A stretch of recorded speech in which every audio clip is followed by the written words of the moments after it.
আমাকে যেভাবেই হোক আমাকে বড় হওয়ার ঔষধ খাইতে হবে। যদি ছোট থাকে তাহলে তো আর কোনো ফলমূল পেড়ে খাইতে পারছি না। এই কলা গাছ থেকেও তো পারছি না কলা খাইতে। আফসোসটা থেকেও যাচ্ছে। আমাকে সবাই ছোট ছোট করে বলে, আমাকে খুব খারাপ লাগে। আমি কি করব, কোথায় যাব এখন?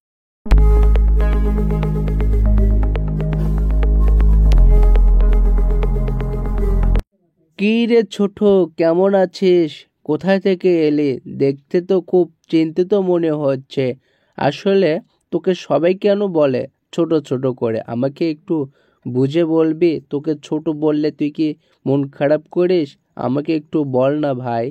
আরে বড় ভাই, কথায় আছে না, কাটা ঘায়ে লবণ ছিটে দিয়েছেন, সে ধরনের তুমি একজন। আমার কথা জেনেও আমাকে ছোট করে বললে আমি অনেক রেগে যাই। তারপরও তুমি আমাকে বলতেছো ছোট ছোট করে।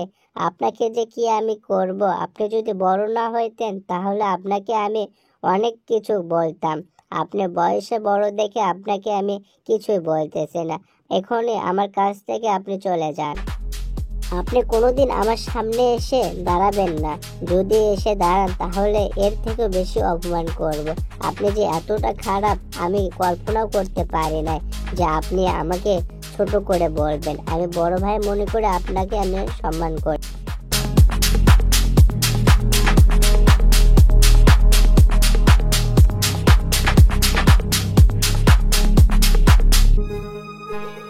আরে ছোট, তুই আমাকে এভাবে অপমান করতে পারলি? আমি তো ভাবতেই পারি না যে তুই আমাকে এভাবে অপমান করবি। যাই হোক, অপমান করলি যখন, এখন থেকে যাকে আমি লাগাল পাবো তাকে বলবো তোকে যেন সবাই ছোট করে বলে। দেখ মজা। যাই হোক, ওকে অপমান করে আমাকে ভালো লাগতেছে।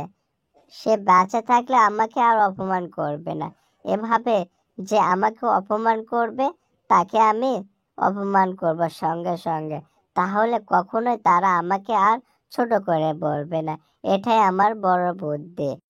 আরে বড় ভাই, আপনার সঙ্গে দেখা হয়ে আমার ভালোই হইলো।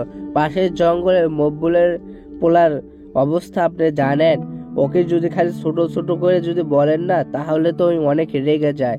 আমি ওকে বললাম আমাকে যে অপমান করলো ভাই, আপনার সঙ্গে যদি দেখা হয় তাহলে আপনি ওকে বলবেন, কে রে ছোট, কেমন আছিস, কোথায় গিয়েছিলি? ওহো, তাই নাকি? এর আগে যদি জানতাম তাহলে তোকে আগে বলতাম। কয়েকদিন থেকে কারোর সঙ্গে মজা করতে পারতেছে না, ওকে দিয়ে শুরু করি। তাকে সে ঝগড়া লাগিয়ে দেওয়ার বুদ্ধি শিখিয়ে সে এক পা দু পা করে চলে যাচ্ছেন জঙ্গলের উদ্দেশ্যে।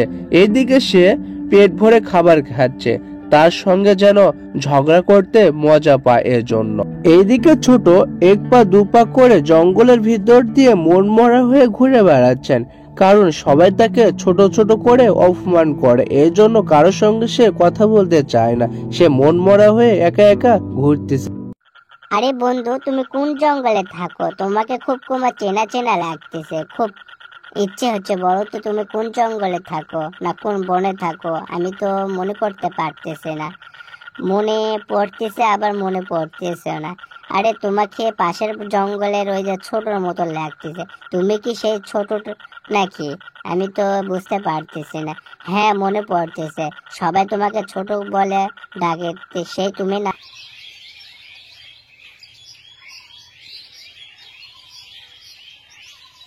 আরে ভাই, আপনাকে আমি অনেক সম্মান করি। আপনি সম্মানের মর্যাদাটা রাখতে পারতেছেন না।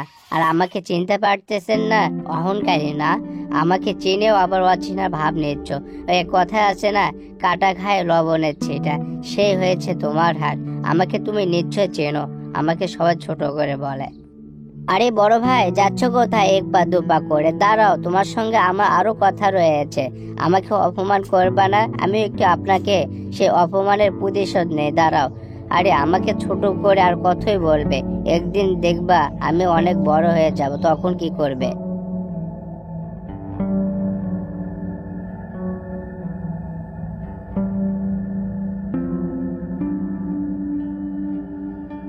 না, কাউকে এরকম করে ছোট করে বলাটা আমাকে ঠিক হয়নি। আমি কেন ওকে বলতে গেলাম একজনের বুদ্ধি শুনে? আমাকে খুব খারাপ লাগতেছে। বেঁচে থাকলে আর কাউকে আমি এভাবে অপমান করব না। সে হয়তো আমার কথায় অনেক মন খারাপ করছে, আমি এর কি করছি, আর সে মন খারাপ করে নিয়েছে, আর বলবো না। বন্ধুরে, আমাকে তুমি মাফ করে দিও বন্ধু। আমি বেঁচে থাকলে আর তোমাকে আর কোনোদিন ওইভাবে বলবো না। আমি কয়েকদিন থেকে তোমাকে এভাবে বলার কারণে আমাকে খুব খারাপ লাগতেছে, এর জন্য তোমার কাছে আমি ক্ষমা চাইতে আসলাম বন্ধু। আমাকে বড় ভাই হিসেবে মাফ করে দিও বন্ধু। আর আমার আর কোনোদিন মুখ দিয়ে শুনবে না তোমাকে আমি সেভাবে বললাম। ভাই, আমাকে মাফ করে দিও প্লিজ।